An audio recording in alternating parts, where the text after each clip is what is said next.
Heute reden wir über das sichere Ende, nämlich über Sterben und Tod.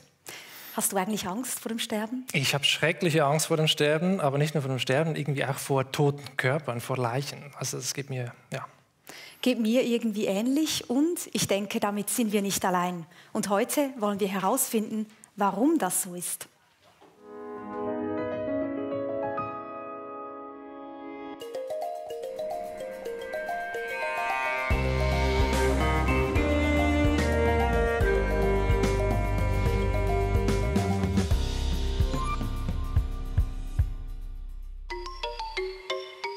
Der Tod tanzt uns auf der Nase herum.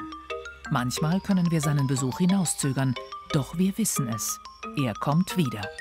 Trotz aller Kunst der Medizin. Früher starben die Menschen jung und rasch. Am häufigsten an Hunger, Krieg oder Infektionskrankheiten. Heute ist das Sterben geprägt von chronischen Krankheiten. Es kann Wochen oder Monate dauern. Der plötzliche Tod trifft nur etwa 10% der Menschen.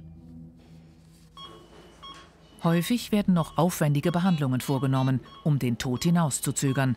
Tritt er dann doch ein, wird das oft als ein Versagen der Medizin wahrgenommen. Zuweilen sehnen wir den Tod aber auch herbei. Die meisten Menschen in der Schweiz, knapp 3/4, sterben im Heim oder im Spital. Manchmal begleitet von erfahrener Palliativpflege und den Liebsten. Manchmal allein. Was braucht es für ein gutes Sterben? Und was passiert im Moment des Todes? Der Sterbemoment selber bleibt ein Mysterium. Lange Zeit bestimmten Staat und Kirche die Rituale um Sterben und Tod. Bisweilen wurden die Toten aufgebahrt, meist jedoch schaffte man sie schnell weg zur Kremation oder Erdbestattung.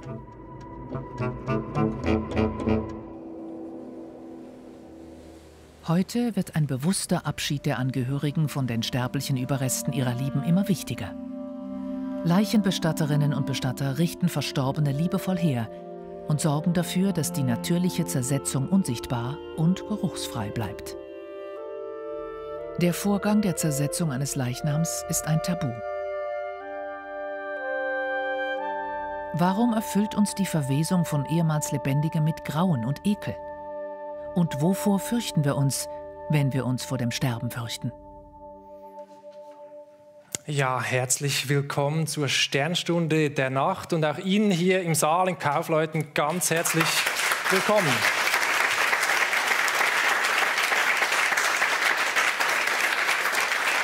Ja, heute widmen wir uns also einem Tabuthema: Sterben, Tod, tote Körper, Leichen. Und bei mir sitzt jetzt jemand, für den ist das alles überhaupt kein Tabu. Marc Benecke ist der weltweit bekannteste Kriminalbiologe. Er untersucht Insekten auf toten Körpern, um Kriminalfälle aufzuklären, schrieb zahlreiche Bestseller, ist Gastdozent in der ganzen Welt und Experte in Fernsehserien wie etwa Medical Detectives. Herr Benecke, wenn ich persönlich eine Leiche sehe, dann beschleicht mich ein ungutes Gefühl, etwas zwischen Ekel und Angst. Wie ist das bei Ihnen? Ja, für uns ein Beruf jetzt als Kriminalbiologen ist das ja ein Spurenträger, die Leiche. Also es ist eher etwas, was wir spannend und interessant finden im kriminalistischen Bereich. Also da sind dann halt Haare drauf oder Hautzellen, Sperma, Blut, Insekten, sowas. Und als Biologe sehen wir natürlich nur, dass die Stoffe, die da drin sind, Fette und Eiweiße und so, dass die wiederverwertet werden. Oder auch das Eisen im Blut. Es ist ja auf der Erde noch nie Eisen entstanden. Also wir atmen ja nur, weil wir immer wieder das Eisen wiederverwenden, was die ganze Zeit von anderen Lebewesen, Steinen, Wasser, Pilzen, Bäumen verbraucht und dann wieder freigegeben wird. Also es ist der Kreislauf des Lebens. Aber das klingt, als würden Sie über ein Objekt reden, nicht über einen toten Menschen.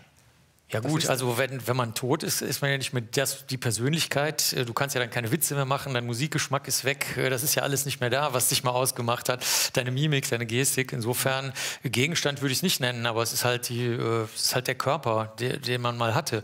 Der Körper an sich bleibt ja auch nicht immer gleich.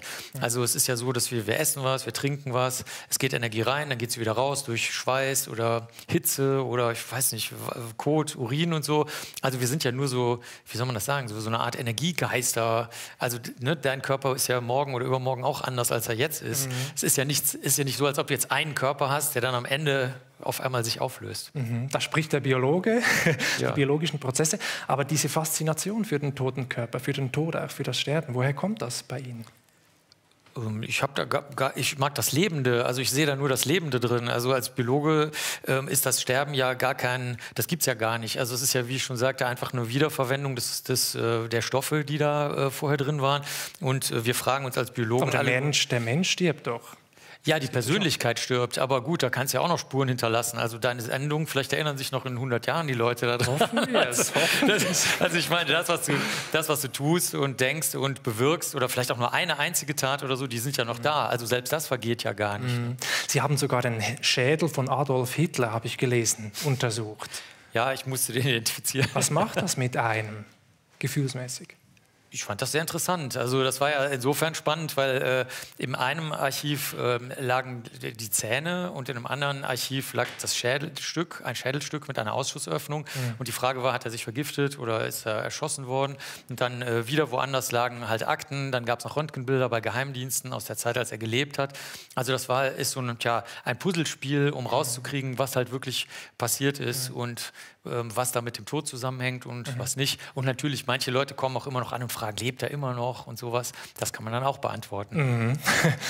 Ich bin in der Vorbereitung über einen Satz gestolpert von Ihnen, nämlich den Satz, was Sie schreiben, man stirbt biologisch gesehen schon ab dem 24. oder 25. Lebensjahr. Das heißt, wir beide befinden uns schon in einem Sterbeprozess. Ja, oder sagen wir so, die Aufbauvorgänge sind nicht mehr so schnell wie die Abbauvorgänge, sagen wir es mal freundlicher. Ne? Also, genau, das ist richtig. Also es ist halt so, dass dieses Erblühen des Körpers, das Heranwachsen und die Fertigstellung, die sind halt irgendwann abgeschlossen und danach geht es dann sehr, sehr, sehr langsam in die Richtung des Abbaus. Genau, das ist richtig. Sie sind ja bekannt dafür weltweit, dass Sie Insekten auf lebenden Körpern untersuchen. Ich habe das gesagt. Auf Toten eher. Entschuldigung, auch auf Lebenden. Auch auf Lebenden? Ja, manchmal auch auf Lebenden, aber meistens eher auf Toten. Genau, nämlich auf toten Körpern sind solche ekligen, das sind die Nein, die sind nicht eklig. Ich finde schon. Na gut. Die Larven von Schmeißfliegen, oder? Ja, ist richtig. Ja. Genau. Stell die mal dahin, damit man die ein bisschen besser sieht. Vielleicht können Sie was darüber erzählen. Wann kommen die und inwiefern sind die interessant, um einen Kriminalfall zum Beispiel aufzuklären? Ja, in Kriminalfällen sind sie spannend, weil man daran die Liegezeit einer Leiche feststellen kann. Also sagen wir mal, du wirst jetzt in den Wald gebracht oder irgendwo, wo es warm genug ist, sodass da auch Insekten Eier ablegen können. Das sind diese erwachsenen blauen oder grün schillernden Fliegen, diese Brummer oder die heißen in jeder Region anders. Ne? Also Schmeißfliegen und die legen Eier ab. Und diese Eipakete entwickeln sich dann auf der Leiche. Aus jedem Ei schlüpft dann eine Made. Und da die Geschwindigkeit des Madenwachstums abhängig von der Temperatur ist, kannst du jetzt ausrechnen, wie lange die Leiche besiedelt wurde. Das ist manchmal spannend. Zum Beispiel sagen wir, du hast überhaupt gar keine Ahnung, wer das ist. Du kannst nichts mehr erkennen, alles ist verfault. Aber dann hast du zumindest einen Anhaltspunkt, okay, es muss jemand sein, der vielleicht vor einem Monat oder vor einem Jahr oder vor einer Woche in den Wald da gelangt ist. Was kommen da sonst noch für Tiere, außer diese Larven? Ja, du hast Aaskäfer, nennt man die so umgangssprachlich. Manche versuchen sonst so Mäuse zu begraben. Da gibt es aber auch welche, die dann in der Leiche so Brutkammern bauen. Das sieht dann manchmal auch wie Schussverletzungen aus. Es gibt unendlich viele Tiere. Also es gibt, ich würde mal sagen, hunderte von Tierarten, die irgendetwas, je nach Zersetzungsstadium von der Leiche mitnehmen. Es gibt zum Beispiel, wenn die Leiche breiig, käsig zerläuft, so heißt das, dann hast du halt Käsefliegen drauf, die auch auf alten Käse gehen. Also sind das keine menschlichen Leichen, von denen Sie reden? Doch, reden? ich rede von Menschen. Ja klar, das macht keinen Unterschied, ob das jetzt eine tierische oder eine menschliche Leiche ist. Das ist dasselbe. Sie studieren das an beiden. Sie forschen also an beiden. Ja, genau. Es gibt Länder, da kannst du menschliche Leichen rauslegen. Zum Beispiel in den USA, da gibt es ein Gelände, wo das geht. In Deutschland, wenn wir jetzt mit Studierenden arbeiten, nehmen wir halt kleine Leichen. Oder in England nehmen wir halt etwas, was vom Tierarzt sozusagen freigegeben wird. Also wo der Tierarzt uns aus der Kühltruhe was gibt. Tiere, die halt an irgendwas verstorben sind, Krebs oder irgendein Alter sozusagen, Multiorganversagen. Dann legen wir die raus. Aber besser ist es natürlich mit menschlichen Leichen zu arbeiten, weil die Tiere ja keine Hände und Finger und Füße und Zehen haben. Ne? Genau, und Sie haben das auch gemacht, mehrmals, etwa vor 20 Jahren, diese Erfahrung in den USA auf einer sogenannten Body Farm. Und was das ist, das schauen wir uns ganz kurz an. Nichts für Zartbeseitete. Hinter diesem mannshohen Zaun in Knoxville, Tennessee, liegen Dutzende von Leichen. Seit mehr als 30 Jahren wird hier die Verwesung von Menschen studiert. vom ersten Tag bis zur vollständigen Skelettierung.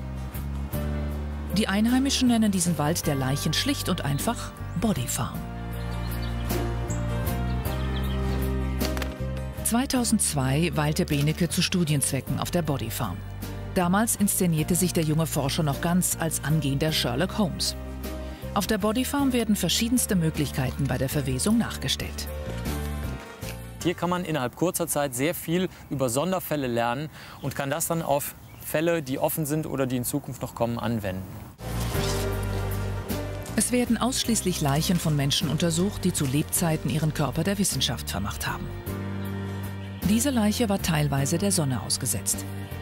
Das Gewebe ist daher lederartig ausgetrocknet, was zu einem besonderen Fressmuster führt. Unter Berücksichtigung von Klima und anderen Natureinflüssen kann Benecke nun Rückschlüsse ziehen, wie lange die Leiche schon liegt. Der Wald der Leichen. Ein einzigartiger Friedhof im Dienst der Wissenschaft. Ja, Herr Benecke, wenn ich das nur schon sehe, wird mir übel. Ist diese Sherlock-Holmes-Pfeife auch deswegen, um diese Gerüche irgendwie nicht zu riechen? Nö, gar nicht. Ich habe früher einfach Pfeife geraucht. Also früher war der Umgang mit den Leichen auch noch nicht so stark geregelt. Also wir haben noch ganz andere Experimente gemacht mit Strangmarken und so. Also das hat sich im Laufe der Jahre halt ein bisschen verändert, weil immer kleinere Spuren gesichert werden konnten, zum Beispiel eine einzelne Hautschuppe. Und deswegen haben wir jetzt immer mehr Schutzanzüge, mehr Handschuhe an und so. Aber früher war das üblich. Also als ich in New York früher gearbeitet habe, hat der Chef auch noch im Tweedanzug an den Leichen gestanden, ohne Handschuhe. Also da war ich noch dabei. Also das war so. Und was sind so die wichtigsten Einsichten, die man gewonnen hat aus diesen Body Farms? Verschiedene Sachen. Also das eine ist, dass du überhaupt nachstellen kannst, wie sich eine Leiche in einem Kofferraum, in einem See, unter Beton und so weiter verhält. Also dass man nicht sagen kann, meiner Erfahrung nach müsste die Leiche jetzt seit 2 Wochen einbetoniert sein, sondern dass man mal harte Daten hat. Das ist sehr gut. Dann viele so Märchen, Maden kriechen in bestimmte Richtungen und dann musst du dort nach ihnen suchen, weil die nachdem sie sich vollgefressen haben, halt sich verpuppen und dann irgendwo verstecken. Und dann möchte man diese kleinen Uhren, diese kleinen Leichenliegezeituhren ja auch finden.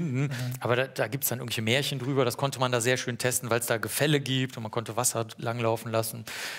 Also ich war gut vorbereitet, als ich dann die Mumien in Palermo angeguckt habe. Da sind wir in dem größten Mumienkeller der Welt gewesen und wussten schon mal grob, welche Tiere wo an welcher Stelle sein werden. Es ist einfach ein tolles Trainingsgelände. Aber diese Idee, dass unsere Körper, wenn wir jetzt begraben werden in einem Sarg, dass die von Würmern gefressen werden, sagen Sie, das ist ein Mythos? Ja, Würmer sowieso nicht. Also außer du nennst jetzt die Larven Würmer, aber man kann die unterscheiden. Also die Larven von Insekten werden später irgendwas mit Flügeln und Beinen und Würmer bleiben immer Würmer, ihr ganzes Leben lang. Also in der Erde hast du vielleicht Regenwürmer, aber da musst du schon, wie du das in der Einleitung gesagt hast, schon ganz zur Erde geworden sein, damit die Regenwürmer sich dafür interessieren. Ansonsten normale Würmer mögen keine Leichen. Sie sind ja mit dem, was Sie machen, extrem erfolgreich und sehr berühmt. Sie sind Bestsellerautor, ich habe es gesagt, haben einen eigenen Podcast, eigenen YouTube-Kanal. Leben Sie in gewisser Weise auch von diesem Tabubruch, von diesem Gruseleffekt, von dieser Angstlust, die viele Leute haben? Naja, also der Podcast, der seit 20 Jahren läuft, der ist ja im Öffentlich-Rechtlichen, das heißt, der wird also kaum bezahlt. Der YouTube-Channel wird überhaupt nicht bezahlt, also ich weiß nicht, ich glaube nicht, dass man davon leben könnte, weiß ich jetzt nicht. Also ich mache es jedenfalls nicht. Ja, also ich kriege dafür nichts. Aber wenn man schaut, was Sie sonst noch machen, Sie sind zum Beispiel Vorsitzender einer Dracula-Gesellschaft. Der einzigen weltweit. Der Besten. Forschen über Vampire, sind auch Landesvorsitzender einer Partei namens Die Partei. Das sind alles so ein bisschen unseriöse, zumindest meinen das für Schweizer Verhältnisse vielleicht. Unseriöse Sachen. Das beeinträchtigt aber nicht Ihren Ruf als seriöser Wissenschaftler, oder? Ja, also ich meine, es ist ja in der Wissenschaft so, dass du veröffentlichst ja etwas, was andere sich angeschaut haben. Das nennt man Peer Review. Also die Kollegen und Kolleginnen schauen vorher drüber, sonst wird es ja gar nicht veröffentlicht. Und insofern ist das eigentlich ziemlich egal, ob du jetzt Bier, Wasser oder Wein trinkst, privat oder auch bei einem Kongress. Es geht ja um die messbare Leistung. Das ist ja der große Vorteil, wie auch bei der Body Farm. Du kannst Dinge messen und es geht eben nicht mehr um Glauben, Meinen, Hoffen, soziale Einschätzung, kulturelle Einschätzung. Deswegen, also seriös ist das, was du anhand von Daten beweisen kannst. Basta. Und wer nichts hat, wer keine Daten hat, der ist halt ein Quatschkopf. Ne?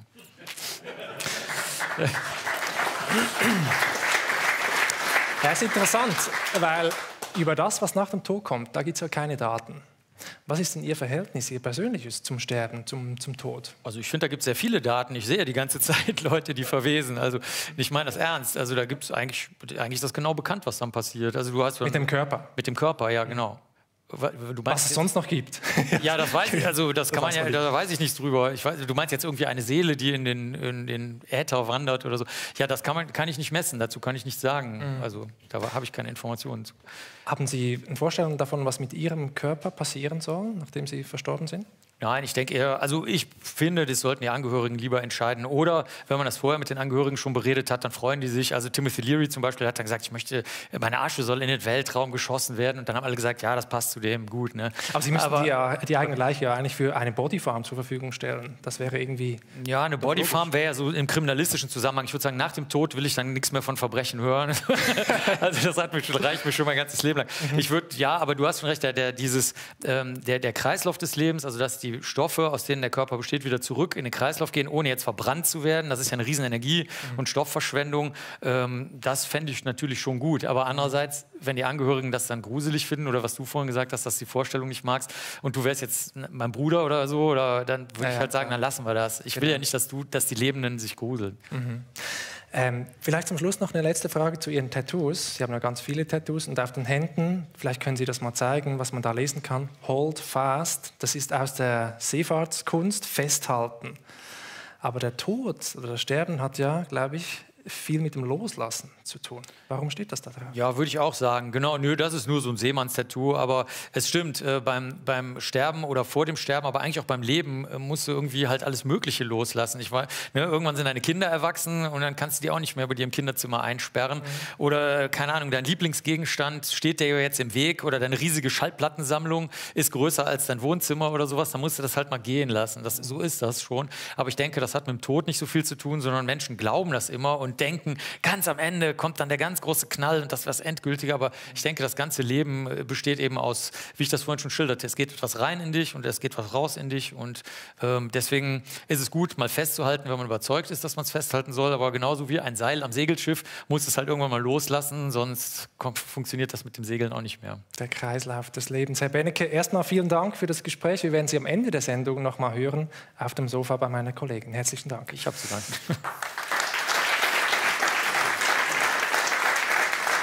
Ja, und bei mir sitzt jetzt Martin Prein. Ganz herzlich willkommen. Ich freue mich, dass Sie hier sind. Guten Abend. Sie sind Notfallpsychologe, Sie waren sehr, sehr lange Bestatter und sind heute auch Thanatologe, also Wissenschaftler für Sterben und Tod. Und ich würde gerne mit Ihnen zuerst darüber sprechen, was Herr Benecke gesagt hat, nämlich über diese Faszination, wenn es ums Todsein, wenn es um Leichen geht. Teilen Sie diese Faszination? Ja, die teile ich sehr. Ich habe mich auch in meiner Dissertation im Rahmen des Psychologiestudiums sehr intensiv mit dem sogenannten Leichentabu befasst. Ich habe Leichenberufe beforscht, Bestatter, Menschen in Anatomien, Pathologien und habe so die Frage gestellt oder geschaut, was macht der tote Körper mit ihnen? Also diese Strahlkraft der Leiche, also dieses eben wirksam werden könnende Leichentabu. Das war so ein Hauptforschungsschwerpunkt in dieser Forschungsarbeit. Und was glauben Sie, warum haben denn die meisten doch Angst vor Leichen? Sie ja nicht, aber die meisten wahrscheinlich schon. Nein, ich nicht, das würde ich nicht sagen. Ich bin in manchen Nächten auch nicht alleine bei uns durch den Kühlraum gegangen und in manchen Nächten schon. Also die Angst, die Menschheit dürfte irgendwann einmal den Leichnam mit einem Tabu belegt haben. Und das Tabu ist ja etwas, was eine Kraft, eine Macht ausstrahlt, die sich massiv unterscheidet vom Gewöhnlichen. Also so wie wir heute hier Tabu gebrauchen, wenn wir sagen, ja, der Tod ist ein Tabu, hat ja nichts mit dem Tabubegriff an sich zu tun, wie er ursprünglich im Polynesischen gemeint war. Denn ein Tabu würde bedeuten, ein echtes Tabu, wenn ich ein Tabu breche, dann zieht das eine Strafe nach sich, die auch endopsychisch sofort spürbar wird.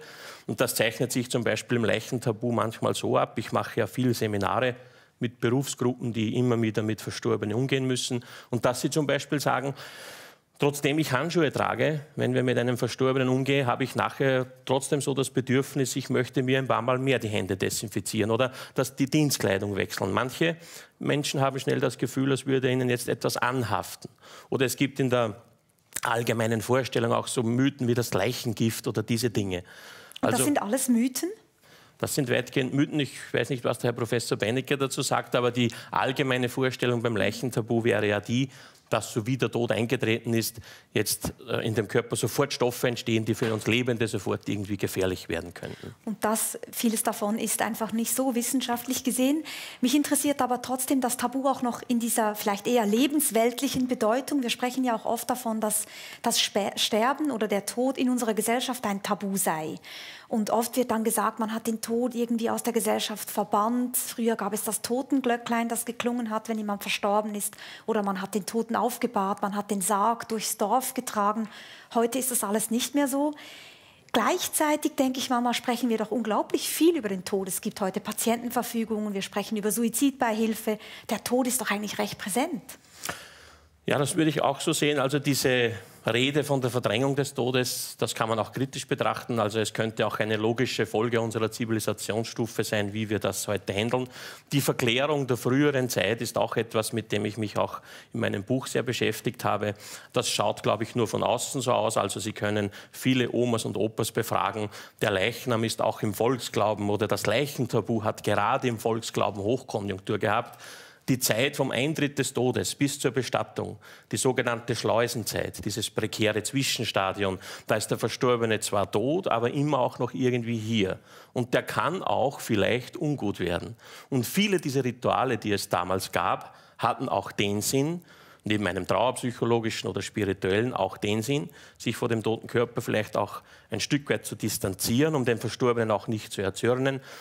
Ich mache im Jahr ungefähr mit 2.000, 3.000 Menschen diese Seminare und bearbeiten oder schauen uns diese Dinge an, die im Volksglauben da waren.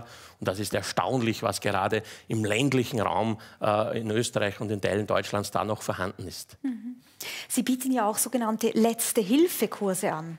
Ja, genau. Was müssen wir denn da lernen oder wobei brauchen wir eigentlich Hilfe, weil gestorben wird ja ohnehin? Ja, nein, Hilfe gibt es da eh keine, ich helfe nicht nach. Aber es geht mir im Letzte-Hilfe-Kurs um 3 wesentliche Säulen. Also die eine wesentliche Säule ist diese Betrachtung des Leichentabus. Das müssen wir unbedingt kennenlernen, denn so verstehen wir auch erst, warum wir mit dem Tod umgehen, wie wir umgehen. Und jede Kultur, wie jede Kultur mit dem Tod umgeht, wie sie umgeht. Über dieses Leichentabu lernen wir auch diese anthropologische Konstante in uns kennen, die Todesangst ist. Also Todesangst ist sozusagen in uns eingeschrieben, in der Biologie schon. Es geht um Art- und Selbsterhaltung. Und dieses Leichentabu ist wichtig, weil dieses Leichentabu auch ganz massiv unsere Abschiedskultur beeinflusst. Und da sind wir bei einer zweiten Ebene des Letzte-Hilfe-Kurses. Wir schauen uns an, wie wichtig es vielleicht für Hinterbliebene sein kann, sich noch einmal leiblich von einem Verstorbenen zu verabschieden. Es kann für manche Betroffene sehr wichtig sein, den verstorbenen Vater, die verstorbene Mutter oder das Kind noch einmal zu sehen und noch einmal berühren zu können, vielleicht ganz unmittelbar vor dem Begräbnis einen letzten Blick zu haben. Und da schauen wir uns im Letzte-Hilfe-Kurs an, was wir als Mitmenschen dafür einander tun können. Wir können dafür die Betroffenen ein sogenanntes Hilfs-Ich sein und den Betroffenen hier zur Selbstbestimmung verhelfen. Denn es ist nicht Usus, dass die Betroffenen, zum Beispiel von den Bestattern, dazu eingeladen werden. Und ich treffe viel zu viele Menschen, die zu mir sagen, was? Ich hätte meinen Vater noch mal sehen können, das hat mir niemand gesagt. Das schauen wir uns an. Und dann noch als dritte Säule die Herausforderung in der Begegnung mit betroffenen Mitmenschen.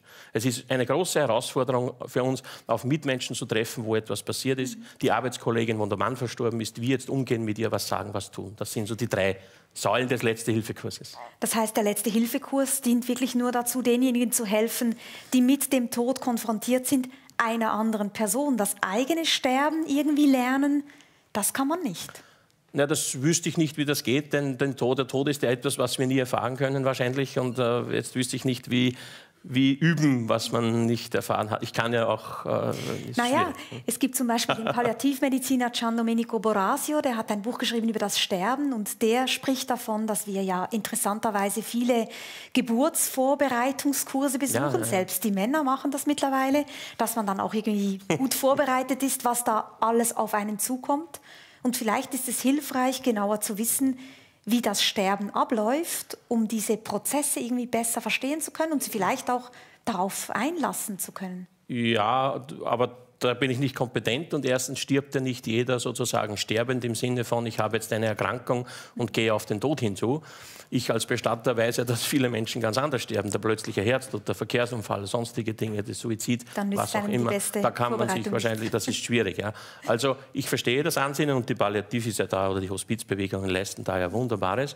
Nichtsdestotrotz gilt es für mich in der Auseinandersetzung, ich schreibe gerade in einem neuen Buch, wo wir uns mit dieser tief in uns sitzenden Todesangst befassen, die wir so nicht schnell anerkennen. Die meisten Leute hier werden sagen, ich habe doch keine Todesangst, ich habe Angst davor zu sterben, im Sinn von, wie sterbe ich, im Sinn von vielleicht sehr schmerzhaft, das will ich nicht, aber vor dem Tod habe ich keine Angst. Nur wenn wir genauer schauen, das System Körper sagt uns etwas anderes. Und wir können auch beobachten, was wir sozusagen psychologisch tun müssen, um diese Todesangst in den Griff zu bekommen. Ich würde gerne von Ihnen wissen, da Sie auch im Bestatter sind, wie würden Sie denn gerne mal als Leiche aussehen?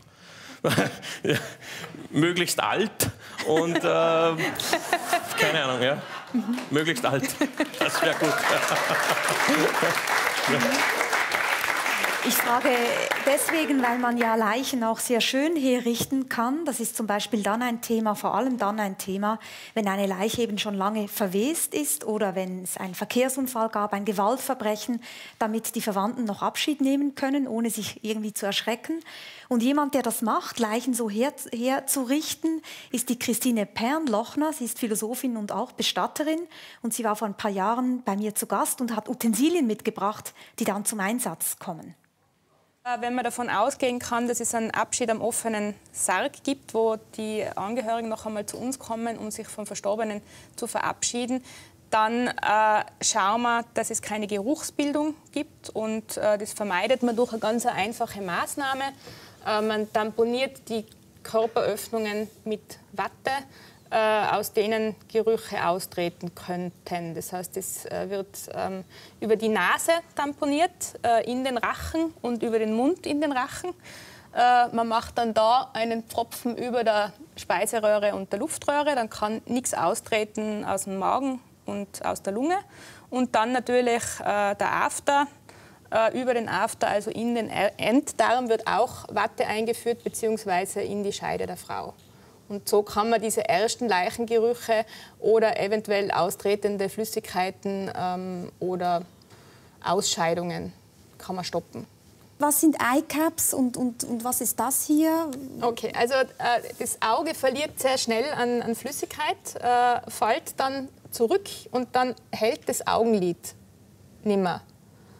Das ist dann das, was man sieht im Krimi, oder? Wenn man eine Leiche darstellt, dann hat die immer offene Augen. Ja, wobei da die Augen im Krimi meistens nur in einem relativ guten Zustand sind. Beim Verstorbenen ist es oft schon so, dass am zweiten oder am dritten Tag das Ganze irgendwie sehr trübe wird und einfällt. Da haltet das Augenlid einfach nicht mehr. Und da gibt es dann diese Möglichkeit, man setzt ein Eye-Cap ein. Das ist im Prinzip eine Kontaktlinse mit Widerhaken. Das ist ein Baumharz. Man gibt dann ein bisschen Baumharz da noch drauf. Das klebt nicht wie ein Superkleber, aber das ist eine Haftcreme. Und das setzt man dann aufs Auge auf, also so, und zieht dann das Augenlid drüber. Und die gibt es natürlich in verschiedenen Größen und mit verschiedenem Volumen. Und dann kriegt man einerseits wieder das Volumen vom Auge her und andererseits bekommt man einen schönen Lidschluss. Herr Prein, diese Art und Weise, Leichen herzurichten, behagt Ihnen nicht? Nein, die behagt mir so eigentlich nicht. Also die Weigerung anzuerkennen, dass wir Tiere sind und fleischliche Körper, die sterben werden, ist ja die Grundlage wahrscheinlich für eine sehr starke Emotion, nämlich die Emotion des Ekels. Und diese Vorgehensweise bedeutet für mich ja auch sozusagen, hat ja etwas leicht Aggressives auch sozusagen, so massiv in den Körper einzudringen. Und ich war ja selbst lange Bestatter und viele Menschen haben sich am offenen Sarg verabschiedet. Und diese massiven Eingriffe wurden nicht vorgenommen. Ich weiß schon, dass es vielleicht manche Verstorbene geben kann, wo das so massiv ist, aber Ich hatte mal so einen kleinen Kurs mit meinen Bestatterkollegen besucht und da haben alle sozusagen einhellig gesagt, sie würden das bei ihrer Oma nicht machen. Jetzt sagen Sie, Sie würden das nicht machen, aber Sie haben ja schon noch massivere Kritik. Sie sagen irgendwo in einem Text, das sei eine Art Verteelichtung des Todes. Als Schweizerin nenne ich das ein Röschokerzli. Also eine Verteelichtung des Todes. Und damit sagen Sie sowas wie, man verniedlicht eigentlich das Todsein, man macht es schöner, als es ist und trägt dann zu einer Retabuisierung des Todes bei. Das müssen Sie erklären. Diese Tendenz kann man durchaus ein bisschen beobachten, dass es sozusagen diese Verteelichtung ist entstanden in einem Gespräch. Aber man kann sehr schnell beobachten, schon in der Sprache und in der Bildsprache, in diesen Trauerbereichen sozusagen, dass man hier sehr schnell in Richtung Wölkchen, Engel, Blümchen, Blätter, Wiese kommt. Auch in der Sprache sozusagen, auch die Sprache der Trauer hat oft, der Trauerbegleitung hat oft sehr etwas weich gezeichnetes.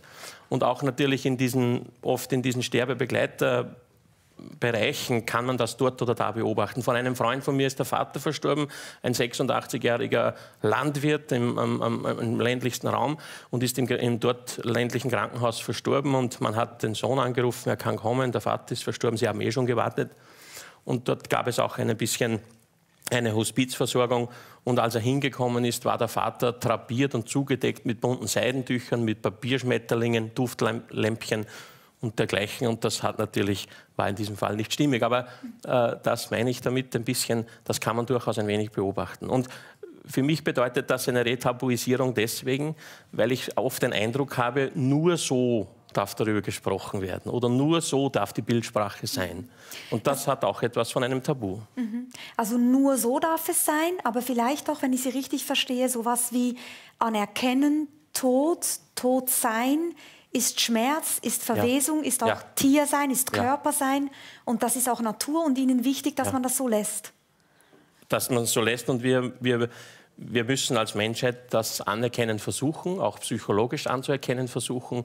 Solange wir Weltbilder und sonstige Orientierungsüberzeugungen uns zulegen, werden wir auch immer Konflikte haben zwischen den Gesellschaften und Kulturen. Also das wäre sozusagen der Weg. Also diese Forderung, die Menschen müssen sich doch mit dem Tod beschäftigen, das greift mir viel zu kurz. Denn es geht um das Kennenlernen dieser in uns tief sitzenden Todesangst, der wir nicht so schnell beikommen.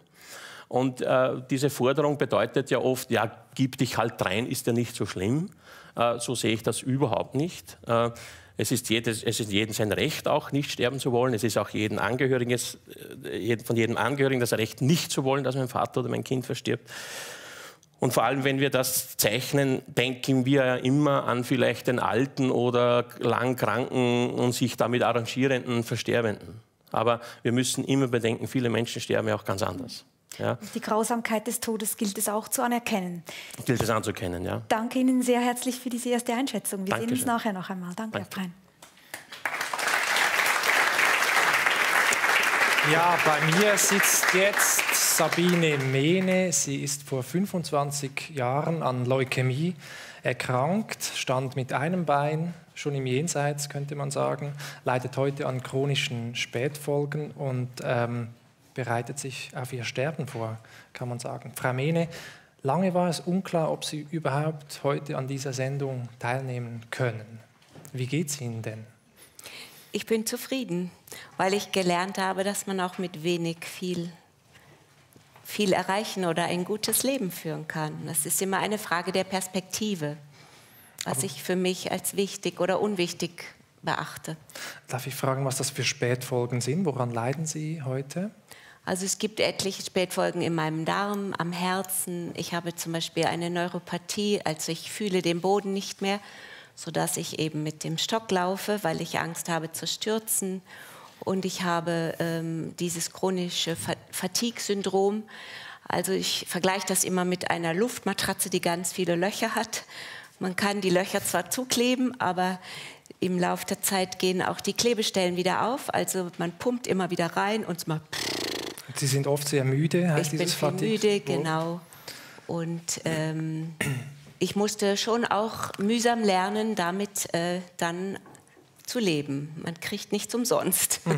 Trotzdem möchten Sie keine medizinischen Behandlungen mehr in Anspruch nehmen. Ja, warum genau. nicht? Also ich habe so viel Hochleistungsmedizin bekommen und das war für mich auch wirklich eine sehr, sehr schwere Zeit.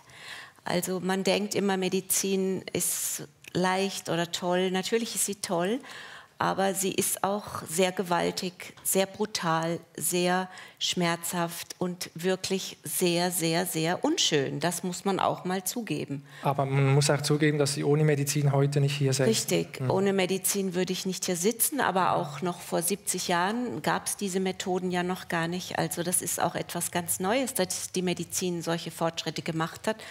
Vor 70 Jahren hätte ich gar keine Chance gehabt und in einem anderen Land der Welt hätte ich auch keine Chance gehabt. Und ich habe einfach gelernt, auch zufrieden zu sein mit dem, was ich habe. Und was für mich ganz schlecht ist, ist Stress. Und in einem Krankenhaus zu sein, ist immer Stress. Und deswegen möchte ich an diese Orte nicht mehr gehen. Sie möchten, haben Sie mir gesagt, zu Hause, am liebsten im Bett sterben. Ich möchte meine Ruhe haben und in meinem eigenen Bett sterben. Und Sie sind Befürworterin des Sterbefastens. Ja, genau. Vielleicht müssten Sie uns sagen, was das ist, wie wir uns genau das vorstellen müssten, wie lange das dauert. Also man nimmt dann keine Nahrung mehr zu sich.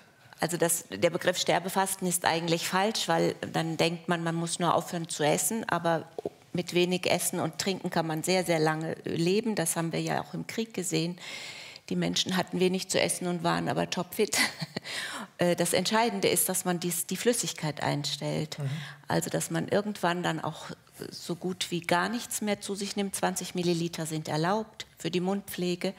Und dann gehen die Nieren eben kaputt und letztendlich stirbt man dann an einem Herzstillstand. Wie lange dauert das, wenn ich fragen darf? Das ist darf? unterschiedlich. Also es gibt Fälle, die haben es in 5 Tagen geschafft.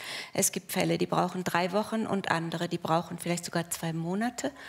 Und ich denke, das hängt auch damit zusammen, man weiß ja nicht, ob die Leute wirklich so ehrlich sind und nicht mehr trinken. Also das Trinken, die Flüssigkeit ist das Entscheidende. Und Schmerzmittel, nehmen Sie gar keine? Oder dann in dieser Phase des Sterbefastens, nimmt man da gar keine Schmerzmittel zu sich? Das kommt drauf an. Das muss man immer ganz individuell sehen. Also ich bin zum Beispiel sehr dankbar, dass ich jetzt seit April bekomme ich das medizinische Cannabis, das mit THC versehene und CBD. Und das hätte ich nicht für möglich gehalten, dass mir das nochmal so gut geholfen hat. Ich habe wirklich viele Jahre sehr viele Schmerzen erduldet und war schon sehr verzagt. Und das ist ein gutes Medikament, was sehr gut den Menschen unterstützt. Und damit geht es mir sogar im Moment wieder ein bisschen besser. Da bin ich sehr, sehr froh, weil, wenn man sich auf das Sterben vorbereitet, dann heißt das ja nicht, dass man keine Lust mehr hat zu leben. Also ich lebe ja wirklich auch sehr gerne. Und ich sage immer jeden Abend, wenn ich ins Bett gehe, heute ist wieder ein Tag, wo ich nicht gestorben bin.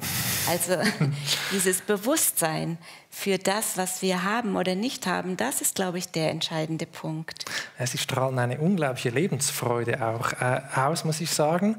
Trotzdem bereiten Sie sich jetzt schon auf das Sterben vor? Ja. Und zwar ganz konkret. Vielleicht können Sie kurz erzählen, Sie leben mit einem Partner zusammen. Genau. Was das heißt, dieser Ablöseprozess, dieser langsame. Also ich habe jetzt vor 3 Jahren habe ich damit angefangen, mich damit auseinanderzusetzen. Ich muss vielleicht dazu sagen, dass ich in meinem ganzen Leben immer schon bestimmte sogenannte, ich nenne es mal Vorahnungen hatte. Also es gab immer bestimmte Dinge in meinem Leben, wo ich genau wusste, das ist es. Es war bei meiner Berufswahl so, es war, wie ich meinen Mann kennengelernt habe, es war ein absoluter Zufall und ich wusste, der ist es. Es war so, wenn ich schwanger war, wusste ich schon immer, bevor ich den Test gemacht habe, dass ich ein Kind bekomme und. So ging es immer durch mein Leben. So wusste ich auch 95, als die Ärzte die Diagnose nicht stellen konnten, wusste ich, diese Krankheit hat den Tod im Gepäck. Und ich bin froh, dass ich diese Vorahnung ernst genommen habe und mich schon damals darauf vorbereitet habe, dass es vielleicht nicht gut ausgehen könnte, weil es mir sehr viel mehr geholfen hat, auch das Kranksein zu ertragen. Und so war es jetzt vor 2017 wieder. Wir haben meinen 60. Geburtstag gefeiert mit einem wunderschönen Fest und wir kommen nach Hause und wusch kommt da wieder diese Vorahnung. Und da ich gelernt habe, sie nicht zu ignorieren, sondern darauf zu hören, habe ich sie ernst genommen und habe gefragt, gefühlt und so. Dann habe ich so bestimmte Vorgehensweisen, wie ich das überprüfe. Und dann habe ich gesagt, okay, ich bereite mich jetzt darauf vor. Dann habe ich alles geregelt. Wenn es anders kommt, ist es ja auch gut. Also schauen wir mal. Aber alles habe ich dann schon geregelt. Und mein wichtigster Wunsch ist wirklich, dass ich keine Medizin mehr habe. Ich möchte einfach nicht mehr, dass an mir herumhantiert wird. Ich schlucke keinen Schlauch mehr. Aber das war vor 3 Jahren, diese Ja. Vorahnung. Aber könnte es jetzt noch sein, dass Sie noch 15, 20 Jahre leben? Woher wissen Sie Ja, wenn ich noch 15 oder 20 Jahre leben will, dann muss ich jetzt wieder Reparaturmaßnahmen machen lassen. Also das Herz muss operiert werden, der Darm muss operiert werden. Das muss ich dann schon tun, aber das möchte ich nicht mehr. Mir reicht das an Leben, was ich habe. Und ich bin damit zufrieden. Und schauen Sie, ich rechne immer doppelt. Eigentlich bin ich nämlich schon 88, weil ich jedes Jahr, seit ich transplantiert bin, doppelt gezählt habe. Und es müssen nicht alle 90 werden. Und ich möchte auch nicht 90 werden. Sie bezeichnen sich selbst als Sterbekünstlerin. Ja. Worin besteht denn die Kunst? Ich glaube, Sterbens. meine Kunst besteht darin, also wenn ich mich vielleicht mit einer Malerin vergleiche, dass ich ein anderes Bild versuche, vom Tod zu zeichnen. Also wir haben einfach auch blöde Vorstellungen im Kopf über den Tod und das Sterben. Und für mich war der Tod immer ein guter Freund. Und er war wochenlang, monatelang, jahrelang an meiner Seite. Und ich habe mich mit ihm arrangiert. Also ich habe auch keine Angst vor dem Sterben. Ich freue mich sogar auf diesen Moment, wenn ich es dann geschafft habe. Mein eines Buch heißt Der große Abflug. Also ich denke, ich fliege dann und ich lege dann nur den Körper ab. Also ich bin zu Gast hier auf diesem Planeten und ich habe diese Ausrüstung dafür bekommen. Und wenn meine Zeit vorbei ist, dann lege ich diesen Körper ab. Und Vielleicht noch die Frage, Sie haben sich wahrscheinlich überlegt, was mit Ihrem Körper passieren soll, wenn Sie nicht mehr da sind. Also genau, ich habe besprochen mit meiner Familie und mit allen Menschen, die mir dann helfen werden, ich habe das schon ganz schön vorbereitet, dass ich möglichst in Ruhe gelassen werden will. Also ich möchte, die Stille ist mir das Kostbarste und ich habe zum Beispiel die Idee, dass ich möglicherweise in der Seite sterbe oder man mir dann hilft, auf die Seite zu liegen. Und dann habe ich zur Bestatterin gesagt, ja, dann könntet ihr mich eigentlich auch so in den Sarg legen. Warum muss man immer auf dem Rücken so liegen? Also, und ja, auf die Welt, im Mutterleib sind wir auch zusammengerollt. Warum nicht auch am Ende? Und wenn es anders kommt, kommt es anders. Aber wenn ich so darüber nachdenke, finde ich das eine schöne Vorstellung. Ich habe auch gesagt, ihr braucht nicht so viel an mir rumzuwaschen. Wenn ich nicht furchtbar stinke, packt mich in eine Decke und lasst mich bitte einfach in Frieden. Setzt euch zu mir und einfach nur die Stille genießen. Ich finde, wir haben so viel Stress beim Auf die Welt kommen und beim Gehen. Das müssten wir ein bisschen ändern. Frau Mehne, erstmal vielen herzlichen Dank für dieses offene Gespräch. Dankeschön.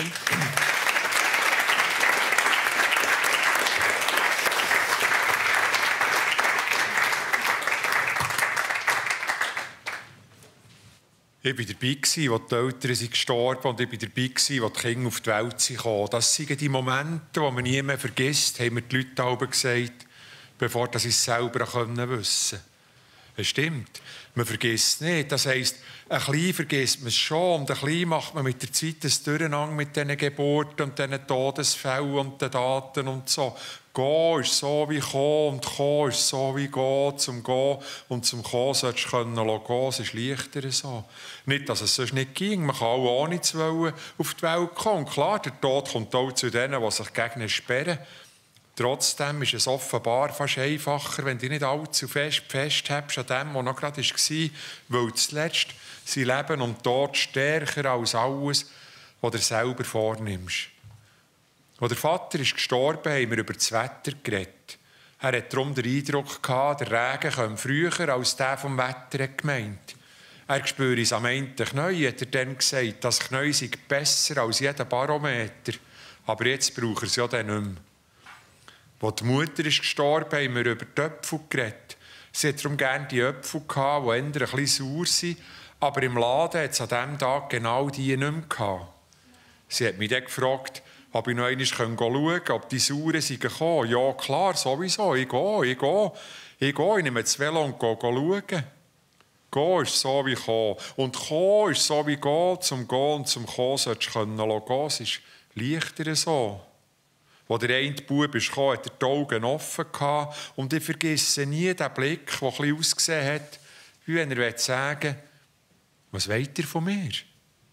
Ein Blick, der ausgesehen wenn er sagen würde, warum habt ihr mir nicht noch ein Momentchen oder 2 Jahre Wärme lassen können, ihr ungeduldigen Löhlen? Aber vielleicht war es auch der normale Blick von denen, die von einer Welt in die andere, ich meine, der Blick vom Übergang, der Blick vom Augenblick, den man versucht zu verstehen. Die Mutter zum Beispiel hat ganz ruhig geschnauft und nachher hörte sie etwas wie einen kleinen Aussetzer und schon war sie da. Töpfe hat dann niemand mehr gegessen. Gehen ist so wie kommen und kommen ist so wie gehen. Zum Gehen und zum Kommen solltest du gehen. Es ist leichter so.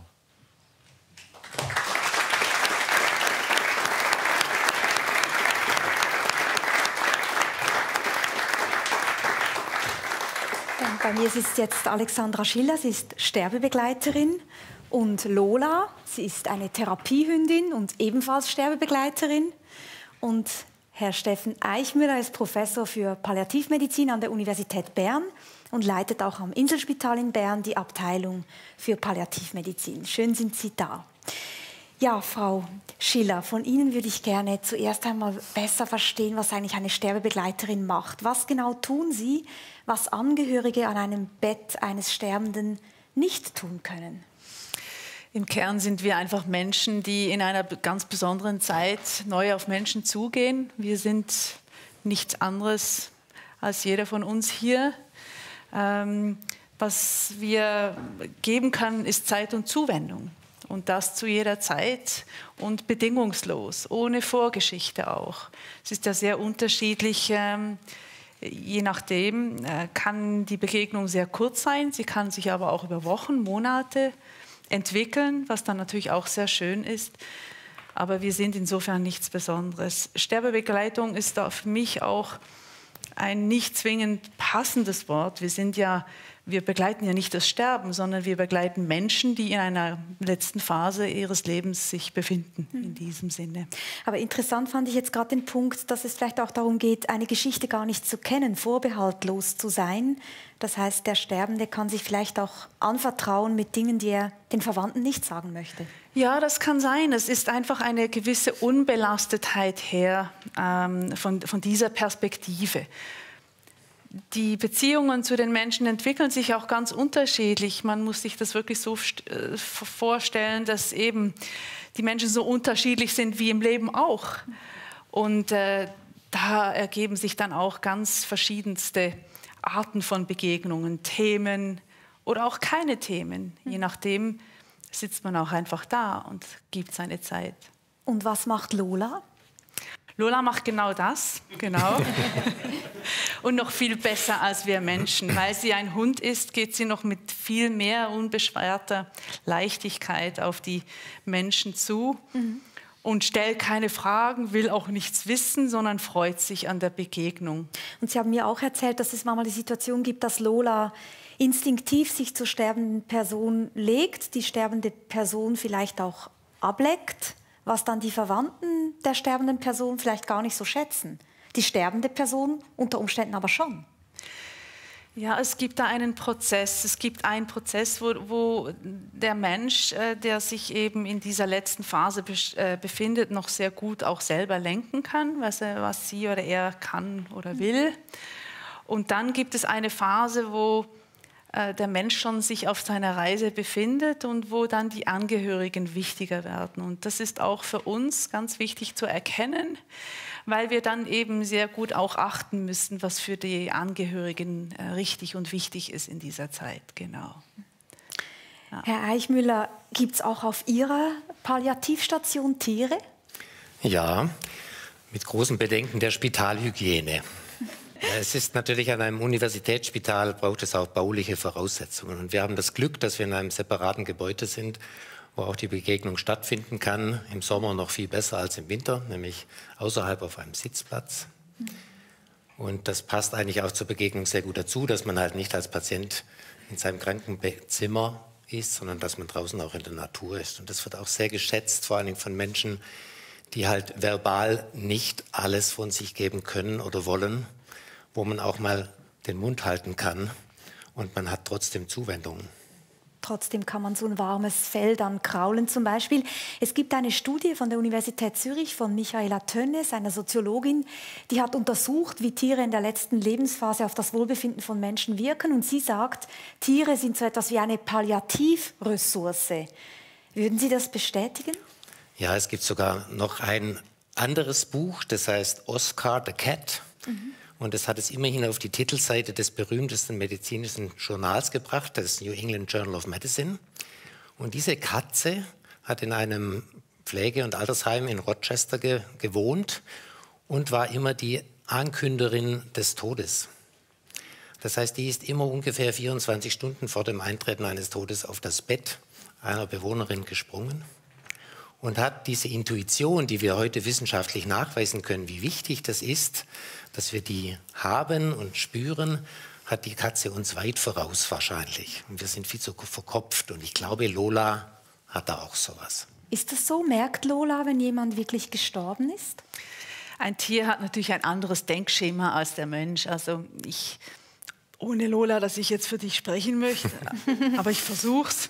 Ich denke nicht, dass sie eben mit der gleichen Vorstellung dahin geht und denkt, dieser Mensch stirbt. Aber ich denke mir, sie empfindet sehr klar eine besondere Empfindsamkeit und Empfänglichkeit des Menschen für die Begegnung. Und es liegt ihr halt sehr, das ist in ihrer Natur, eben Kontakt und Bindung aufzubauen. Nun ist es ja so, dass dieses Sterben, das Zu-Ende-Gehen eines Lebens, das läuft nach einem biologischen Programm ab, könnte man fast schon sagen. Da gibt es gewisse Dinge, die sind doch immer ungefähr gleich. Und wie das genau vonstatten geht, schauen wir uns an in einem Beitrag, in dem das Sterben eines Menschen nachgestellt wird. Schon seit Tagen hat der Kranke viel geschlafen und kaum noch gesprochen. Erste Zeichen für ein biologisch vorgegebenes Programm: Sterben. Der Körper fährt den Stoffwechsel zurück. Ein sterbender Organismus baut nichts mehr auf, deshalb verweigern die Patienten Essen und Trinken. Ihr Gehirn schüttet Stressbotenstoffe aus. Hunger und Durst hören auf, auch das gehört zum Sterbeprozess. Sonden, die Nährlösung zuführen, werden meistens entfernt. Die Mediziner bestehen nicht auf künstlicher Nahrungs- oder Flüssigkeitszufuhr. Das macht Angehörigen oft Angst und Ärzte müssen es erklären, denn gerade die Austrocknung ist für den Sterbenden gut. Nur dann schüttet das Gehirn weitere Stoffe aus, die beruhigen und Schmerzen lindern, sogenannte endogene Opiate. Als nächstes werden Hände und Füße kalt, das Blut zieht sich zurück. Der Kreislauf reduziert sich auf die wichtigsten Organe im Körperinneren: Lunge, Herz und Gehirn. Der Patient wird unruhig, er macht fahrige Bewegungen. An den Füßen sieht der Pfleger, dass die Haut fleckig wird, Ergebnis der verminderten Durchblutung. Auch die Zehennägel färben sich blau. Außerdem hören Magen und Darm auf zu arbeiten, die Nieren werden nicht mehr durchblutet und produzieren keinen Urin mehr. Giftstoffe sammeln sich im Blut an, es wird nicht mehr gereinigt. Die Folge: die Gifte lähmen das Gehirn. Der Patient wird bewusstlos. Noch atmet er regelmäßig, aber mit jedem Atemzug kommt ein brodelndes Rasseln. Es liegt daran, dass der Sterbende nicht mehr husten und schlucken kann. Rachen und Bronchien füllen sich mit Schleim, der das Rasseln verursacht. Obwohl der Patient bewusstlos ist, da sind sich die Ärzte sicher, spürt der Sterbende, dass er umsorgt wird. Berührungen und vertraute Musik schaffen Geborgenheit. Zuletzt wird der Atem unregelmäßig. Der Sterbende schnappt nach Luft. Das ist das Zeichen dafür, dass das Herz nicht mehr richtig schlägt und schließlich stillsteht. Jetzt bricht die Sauerstoffversorgung des Körpers zusammen. Und das Gehirn setzt aus. Ein friedlicher Tod. Doch jeder stirbt anders. Ein friedlicher Tod, doch jeder stirbt anders. Beides wirft Fragen auf für mich. Einerseits, war das ein friedlicher Tod?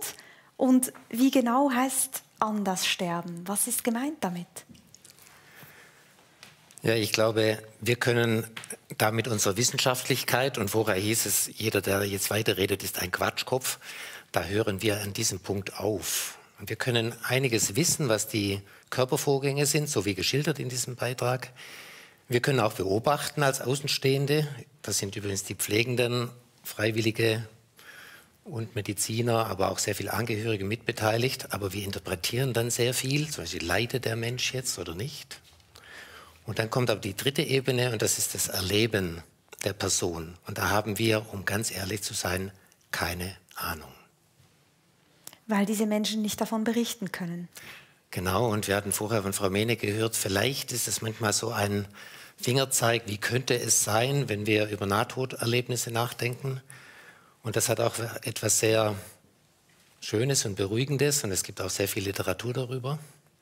Und auf der anderen Seite stehen wir an dem Punkt, dass wir sagen, das ist das große Geheimnis unseres Lebens. Genauso wenig vielleicht, wie wir wissen, was mit dem Kind vor dem Durchtritt innen drin im Bauch passiert. Ich glaube auch nicht, dass man da sehr viel weiß, was da passiert. Haben Sie selber Angst vor dem Tod?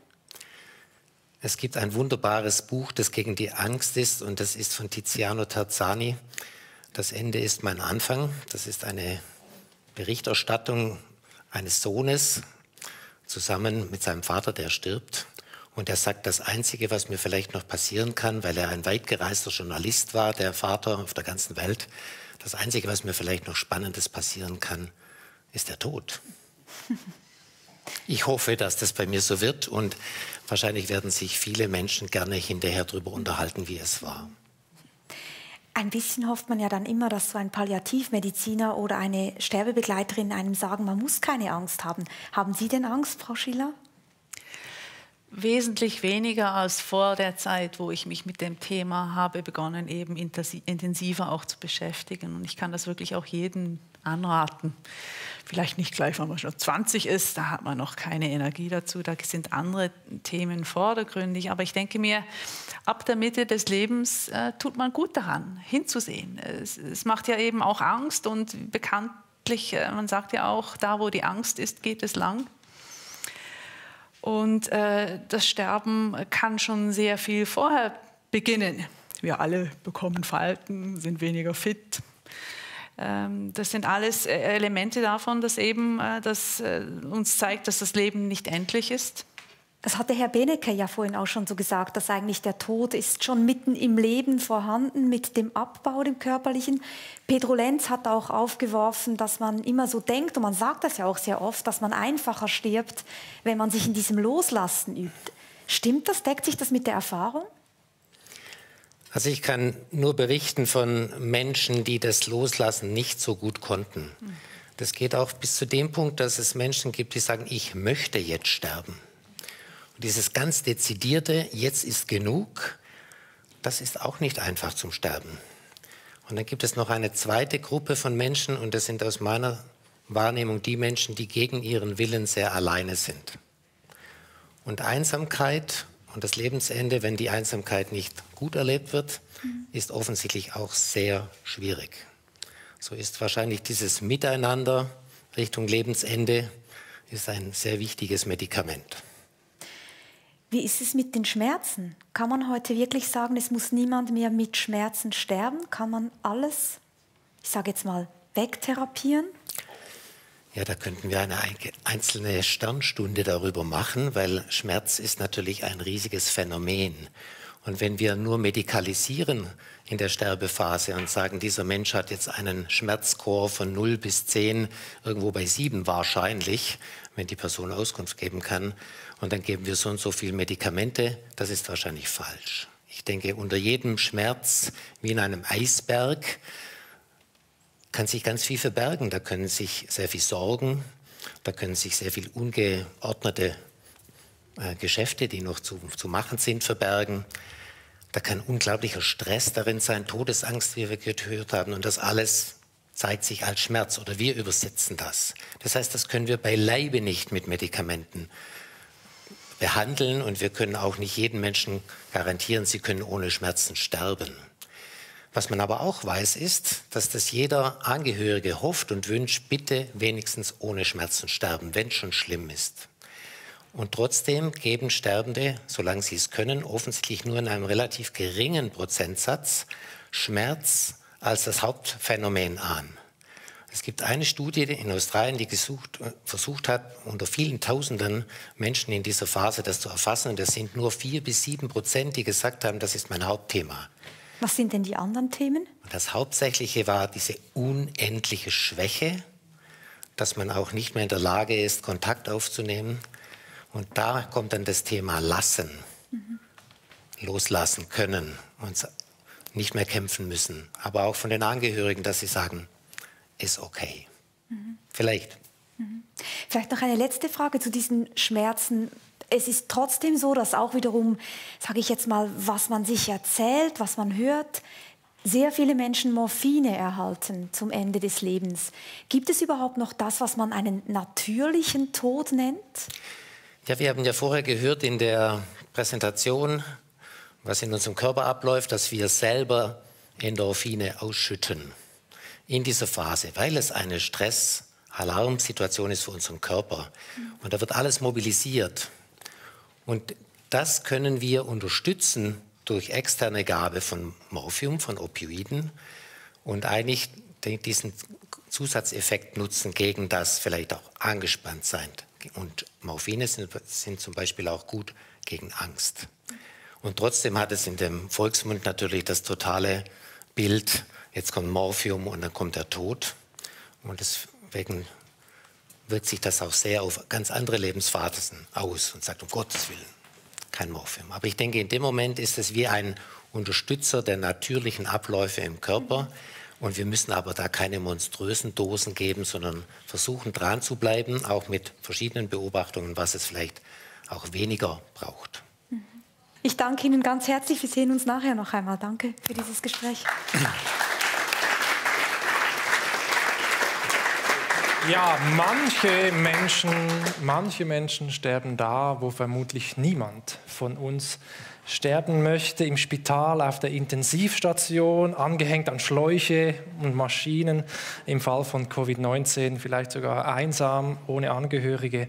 Bei mir sitzt jetzt Peter Steiger, er ist Intensivmediziner und stellvertretender Institutsdirektor der Intensivmedizin am Unispital Zürich. Herr Steiger, piepsende Maschinen, Schläuche, wie sieht dieser Tod aus, mit dem Sie im Alltag leider auch manchmal konfrontiert sind? Solange die Maschinen piepsen und regelmäßig piepsen, ist das vielleicht ein ganz gutes Zeichen. Dann lebt der Patient noch. Und auf der Intensivstation wird nicht nur gestorben, ist vielleicht noch wichtig, sondern 90% überleben. Aber 10% etwa versterben, das ist wirklich so. Und wie das aussieht, ist noch schwierig zu sagen, weil es gibt ganz verschiedene Arten zu sterben. Zum Beispiel? Es gibt zum Beispiel die Art, die ist relativ selten zum Glück, wo uns der Patient wirklich unter voller Therapie, vielleicht sogar unter Reanimation, unter den Händen wegstirbt. Das ist nicht sehr schön. Ganz viele Leute am Bett, 5, 6, 7, vielleicht 10 Leute. Wir versuchen, den Patienten ins Leben zurückzuholen und reanimieren und spritzen Medikamente und so weiter. Der häufigere Tod auf der Intensivstation ist aber heutzutage ein Therapierückzug. Wir sind unterdessen relativ weit in der Intensivmedizin, sodass wir Patienten sehr lange am Leben erhalten können. Und häufig ist es so, dass der Verlauf dann schlussendlich einfach aufzeigt, dieser Patient wird diese Krankheit oder diesen Unfall nicht überleben oder er wird nicht so überleben, wie er sich vorstellt, dass er nachher noch weiterleben könnte. Und im Gespräch mit den Angehörigen versuchen wir das herauszufinden.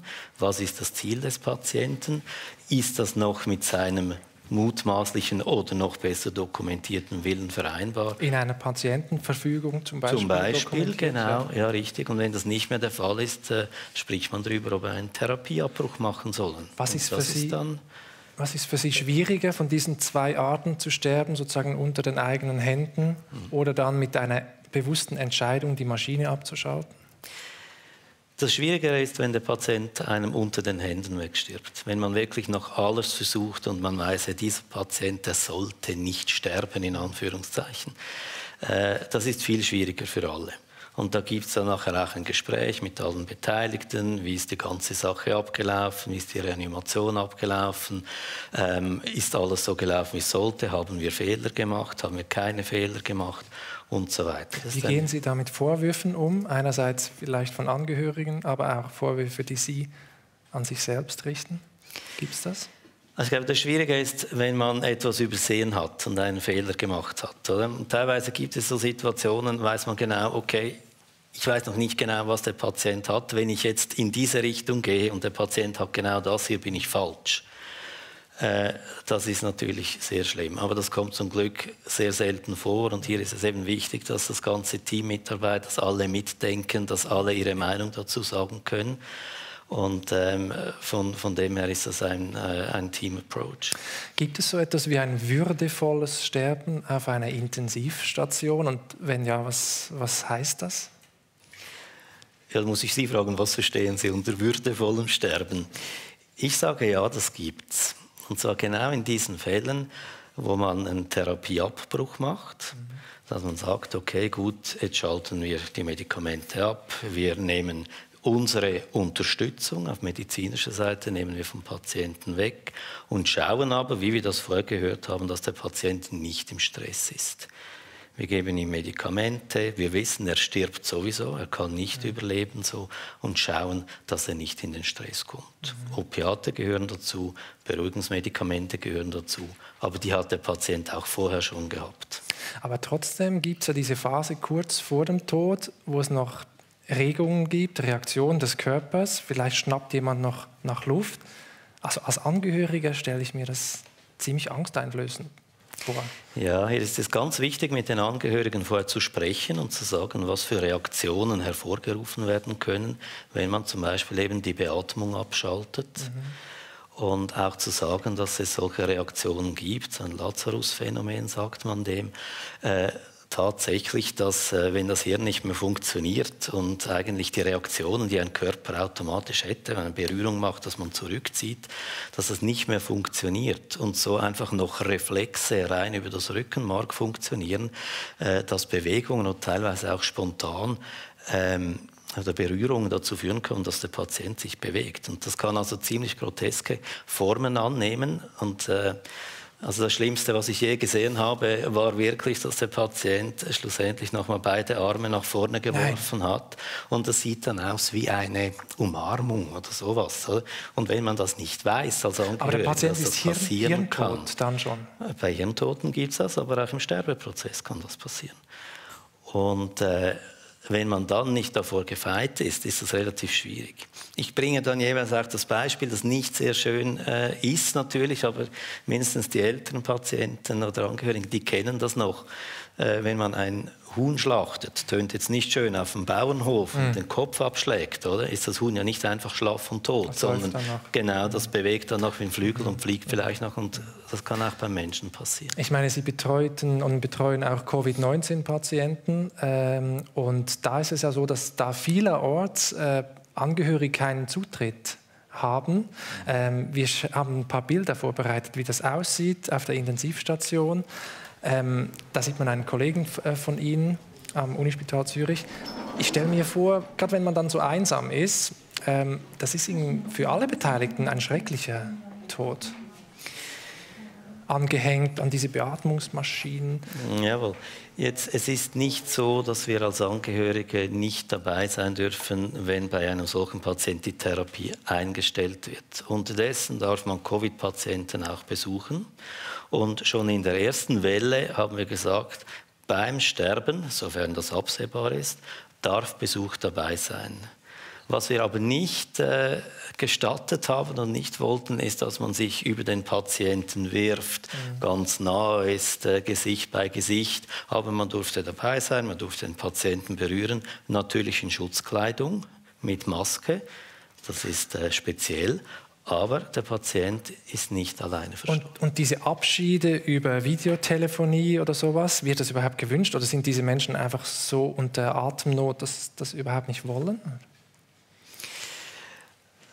Die Patienten, bei denen wir die Therapie aktiv einstellen auf der Intensivstation, sind meistens nicht bei Bewusstsein, sondern die werden beatmet, die sind unter Beruhigungsmittel, die sind unter Opiaten und kriegen das gar nicht richtig mit.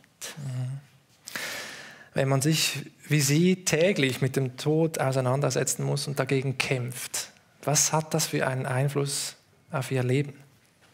Was macht das mit Ihnen? Also was ich gelernt habe, ist, dass der Tod kommt, wann er kommt, dass man das Leben teilweise vorsichtiger führen muss. Ich überhole nicht mehr so wie früher in jungen Jahren, wenn ein Lastwagen vor mir ist oder ein Traktor, sondern überlege mir, lohnt es sich jetzt diese 2 Minuten Zeitgewinn oder riskiere ich da was? Ich versuche mich aber nicht auf den Tod zu fokussieren, sondern aufs Leben, und das ist ja auch mein Ziel. Aber als Arzt, denke ich, hat man nicht nur die Aufgabe, Patienten am Leben zu erhalten, sondern man hat auch die Aufgabe, Patienten in einen guten Tod zu begleiten, wenn wir sehen, dass das andere nicht mehr im Sinn vom Patienten ist oder aussichtslos ist. Ganz kurz noch, was heißt das? In einen guten Tod begleiten? In einen Tod ohne Stress auf der Intensivstation. Herr Steiger, vielen herzlichen Dank für diesen kurzen Einblick. Danke.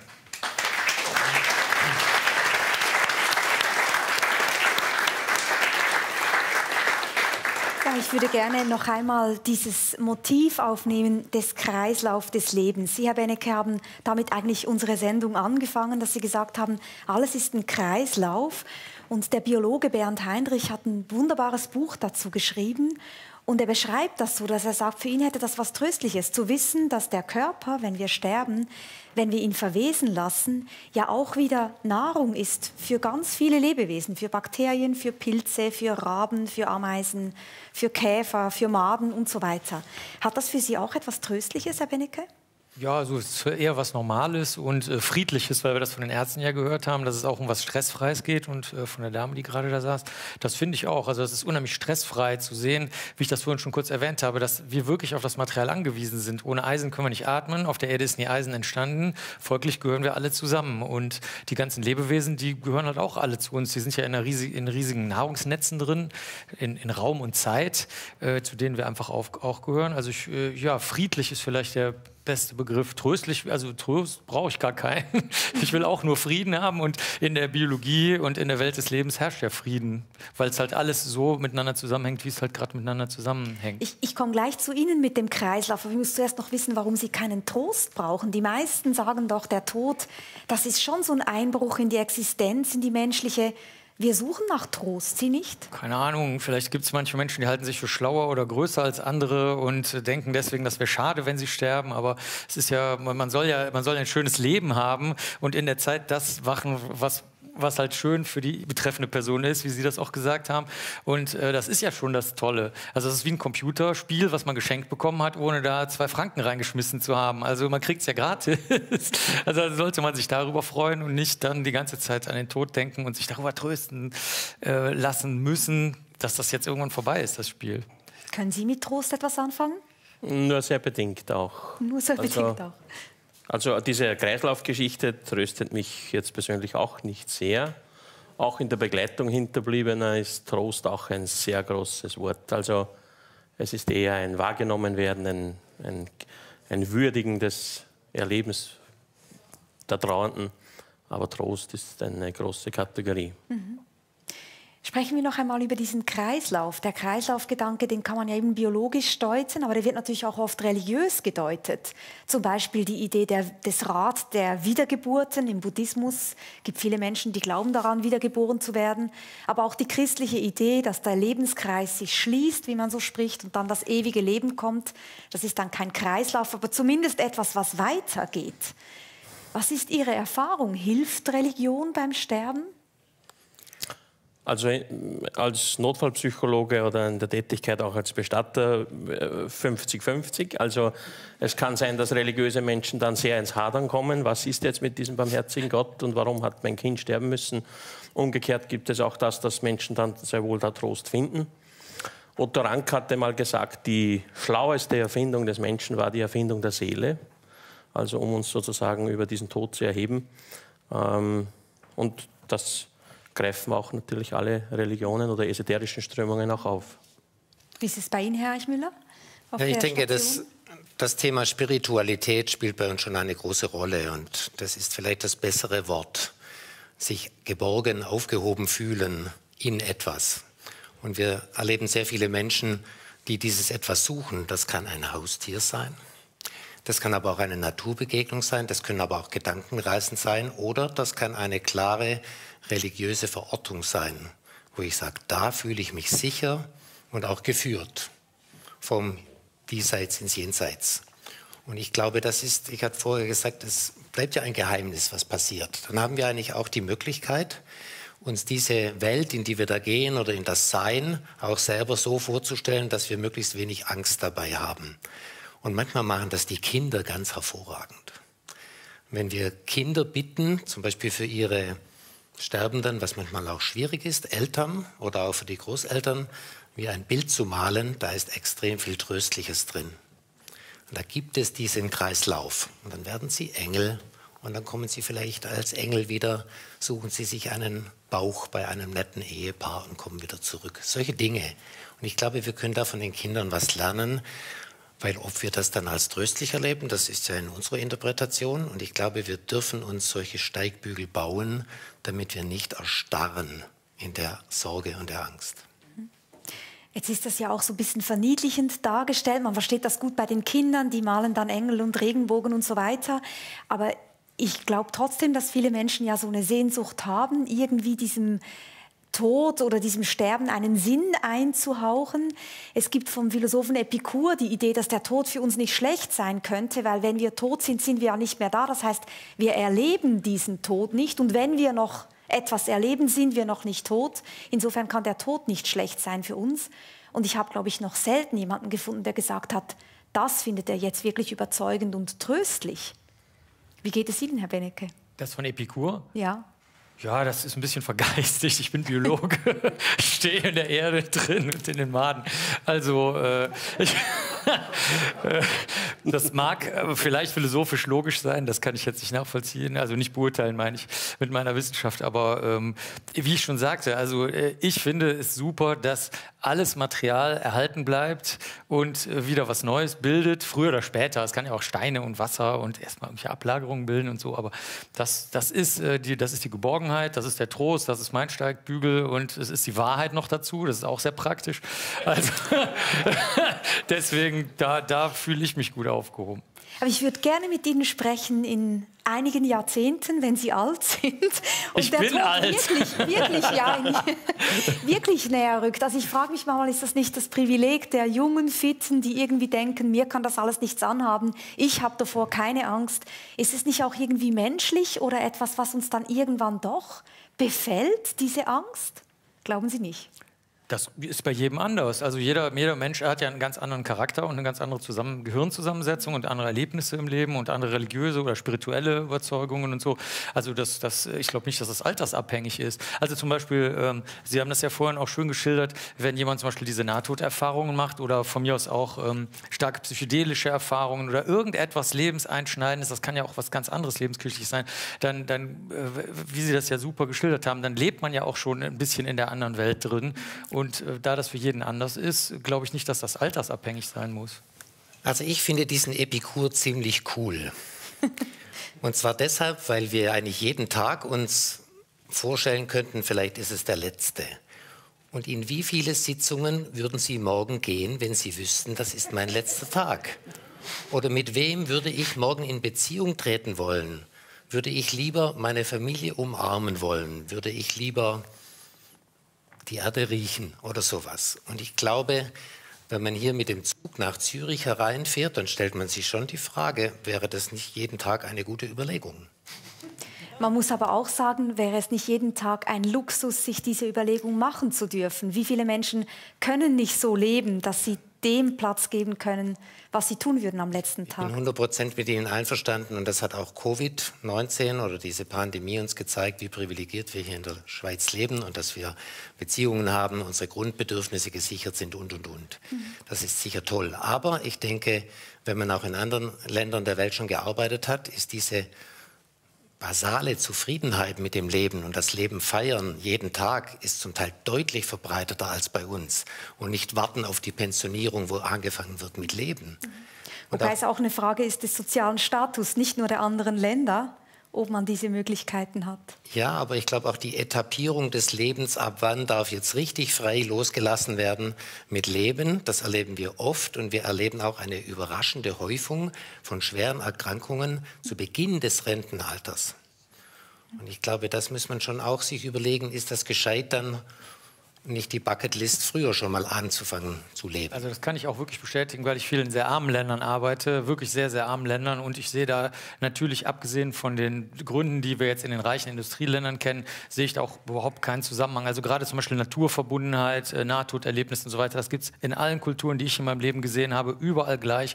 Das ist nicht vom sozioökonomischen Verhältnis hauptsächlich abhängig, zumindest nicht meiner Beobachtung nach. Nee, das war jetzt nicht der Punkt. Ich meinte nur dieses Privileg, jeden Tag so leben zu können, als wäre es der Letzte, was ja so ein Ideal ist für viele.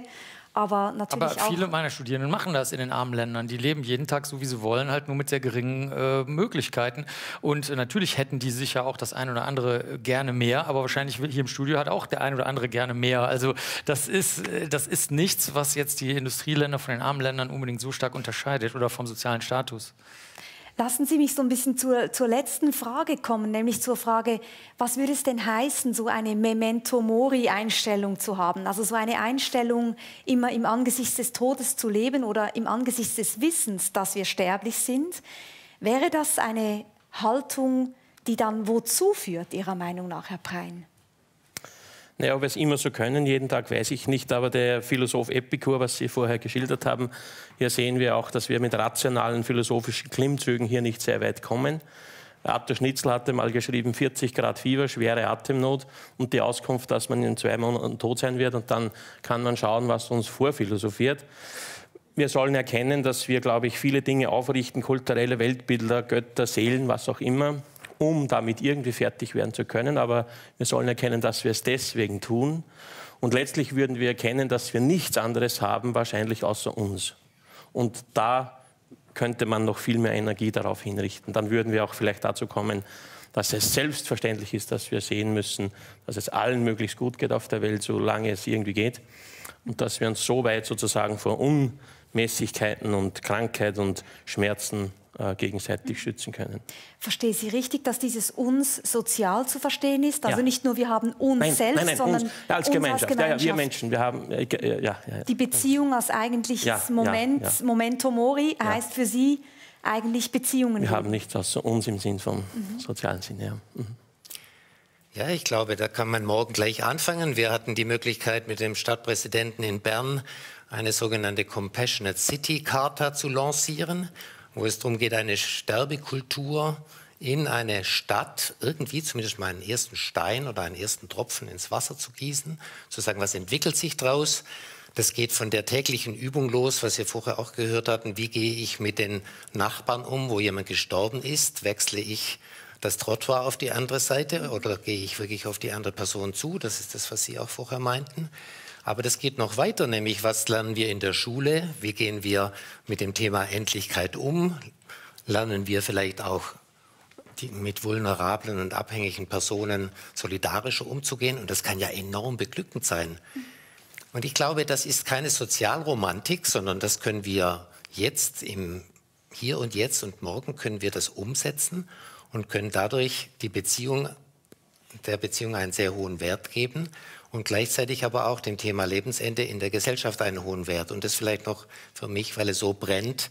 Wir haben über Jahrzehnte es geschafft, die Angst vor dem Lebensanfang zu bearbeiten und zu sagen, die Geburt ist nicht mehr der Horror, sondern wir haben sehr viel gute Dinge machen können. Information, Bildung, dann Kurse, dann beste medizinische Versorgung und Finanzierung. Und was uns eigentlich jetzt ansteht, und Sie hatten das vorher von Gian Borasio angetönt, ist dasselbe mit dem Lebensende zu machen. Wie gut sind wir denn informiert über das, was am Lebensende passiert, so wie heute, was wir besprechen? Wie gut haben wir eine Information, was es für Netzwerke gibt, wenn wir selber 95% des Tages für unsere Angehörigen sorgen müssen und nur 5% die Fachpersonen haben? Doch quasi Letzte-Hilfe-Kurse in einem Nicht Sinne, nur Kurse, sondern auch ein politisches unser Engagement zu sagen, das hat einen riesen hohen Wert, wenn wir das ernst nehmen und sagen, wir wollen kollektiv weniger Angst haben am Lebensende. Und ich bin sehr überzeugt, und das haben andere Gesellschaften auch gezeigt, wie zum Beispiel Australien, dass da sehr viel Bewegbarkeit drin ist. Das kann man über solche Compassionate Cities probieren. Und das kann man aber auch in der Schule starten. Und jetzt von der Gesellschaft wieder zurück zu den Privatleben, würde ich ganz gerne noch von Frau Schiller und Frau Mehne hören, was es denn für Sie heißt, den Tod ins Leben zu integrieren. Ja, Memento Mori, Frau Schiller. Was ist das Wichtigste, was Sie gelernt haben aus der intensiven Beschäftigung mit dem Tod für Ihr Leben? Ja, ich glaube, ich habe mittlerweile einen deutlich pragmatischeren Zugang zu dem, was Sterben heißt und auch was Leben heißt. Also wir müssen uns sicher zu jeder Zeit vergegenwärtigen, wie fragil wir alle sind. Wir haben oft das Gefühl, wir sitzen hier fest im Sattel und wir steuern unser Leben und es braucht so nichts, dass alles umgeworfen ist. Und so bleibt dann eben in der Tat, auch wenn man vollzeitig arbeitet und sonst sein Leben führt, sich eben doch immer dieser Tatsache zu vergegenwärtigen. Und was mich persönlich am meisten tröstet, ist, was das Ich verspuren bei den Menschen, die mich umgeben und die mir wichtig sind. Meinen Söhnen, meiner Familie, das ist das, was bleibt und was weitergeht. Und der Rest von mir als Person, als Körper, ist dann vielleicht zweitrangig. Was wäre das bei Ihnen, Frau Mehne? Also bei mir wäre es die Liebe. Und zwar habe ich für mich das Gefühl, dass die Toten nicht von uns wegsterben, sondern eigentlich sterben sie in uns hinein. Was heißt das? Ja, also sie sind nicht weg, sondern sie sind in unserem Herzen irgendwann. Das ist ein Weg, das ist ein Prozess. Aber warum jammern wir denn, wenn einer stirbt? Dann jammern wir doch, weil wir ihn lieben. Gut, nicht immer lieben wir uns, das ist auch menschlich, aber eigentlich tut das doch so weh, dass man jemanden hergeben muss, den man so sehr mag. Und dann ist er scheinbar weg, weil dieser Körper eben nicht mehr funktioniert oder einen Unfall hatte. Und das, was bleibt für mich, ist einfach diese Liebe. Und die kann auch niemand wegnehmen. Und das ist im Grunde fast so schön wie mit den Würmern. Also dieser Kreislauf, ja doch, natürlich. Es ist etwas ganz Natürliches. Aber wir sollten uns vielleicht um diese natürlichen Prozesse ein bisschen mehr bemühen und wieder Zeit investieren, darüber nachzudenken und sie zu leben. Das nehmen wir gerne als Plädoyer. Frau Mehne, Frau Schiller, wir sind schon fast am Ende der Sendung. Ganz vielen herzlichen Dank, dass Sie da waren. Nochmal einen großen Applaus.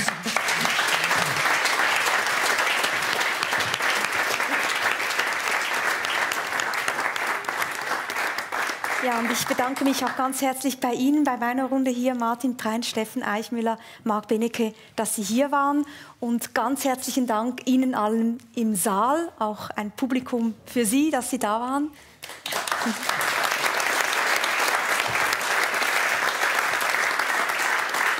Ja, und herzlichen Dank Ihnen zu Hause fürs Zuschauen. Hier geht es jetzt gleich weiter mit dem Film Shaun of the Dead, eine Horrorfilm-Persiflage, die es mit dem Grusel, mit dem nicht so ganz ernst nimmt, sondern mit viel Humor dem Grusel auf die Schliche geht.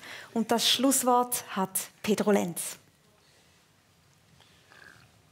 Wir waren unterwegs in die Ferien, sind in ein Tunnel hineingefahren, irgendwo im Bündnerland, und der Bub hat wieder angefangen zu fragen: «Papa, sag, sind wir jetzt in einem Berg?» «Ja, genau, in einem Berg. Wir sind in einem Berg. Jetzt sind wir wieder in einem Berg.» «Papa, es ist feister.» «Ja, nicht gern feister. Sag, ist es ein Tunnel? Sind wir in einem Tunnel?» «Ja, genau, ganz genau. Du weisst es ja schon, es ist ein Tunnel. Wir sind in einem Tunnel. Immer, wenn wir in einem Berg sind, ist es ein Tunnel.» «Papa, ja nicht gern Tunnel, ja nicht gern feister. Hat es in jedem Berg ein Tunnel?» «Nein, nicht in jedem Berg. Tunnel hat es nicht immer. Es hat es nur in den Bergen, die genau dort stehen, wo man durchfahren will.» hat es in diesen Bergen, die neu anders stehen, in denen, die neu stehen, wo niemand durchfahren will, hat es in diesen Bergen kein Tunnel. Ganz genau, in diesen Bergen, die neu anders stehen, hat es kein Tunnel. Es waren immer wieder die gleichen Fragen, die sich der Bub schon lange selber beantworten könnte und er trotzdem immer wieder stellt, vielleicht zum sicher sein, dass das, was er weiss, immer noch gültig ist, dass sein kleines Wissen eine solide Basis hat. Aber nachher ist er unvermittelt, wie fast jedes Mal, plötzlich vom Praktischen ins Philosophische gekommen. Kommt man eigentlich aus jedem Tunnel wieder raus, Papa? Sicher, wieso fragst du? Man könnte ja einmal einfach nicht mehr rauskommen. Weisst du, ich meine, wenn es keinen Ausgang hat, jedes Tunnel hat einen Ausgang. Aber wenn es mal keinen hat, was ist, wenn es keinen Ausgang hat, wenn wir nicht mehr rauskommen, was wäre denn dann? Papa, sag doch, was wäre, wenn man einfach für immer im Tunnel, nie mehr aus dem Tunnel, die ganze Zeit im Tunnel, weil es keinen Ausgang aus dem Tunnel, weil es kein Licht. Und die das Tunnel gemacht haben, hätten vielleicht vergessen, einen Ausgang zu machen. Papa, ich will das nicht. Und der Tunnel war schon lange fertig und die Sonne hat alles hell gemacht und der Bub ist in seinem eigenen Tunnel gefangen geblieben. Kommt man eigentlich aus jedem Tunnel wieder raus? Hat wirklich jedes Tunnel einen Ausgang? Hat er immer wieder und ist einfach nicht mehr rausgekommen, nicht mehr rausgekommen, nicht mehr rausgekommen, nicht mehr raus.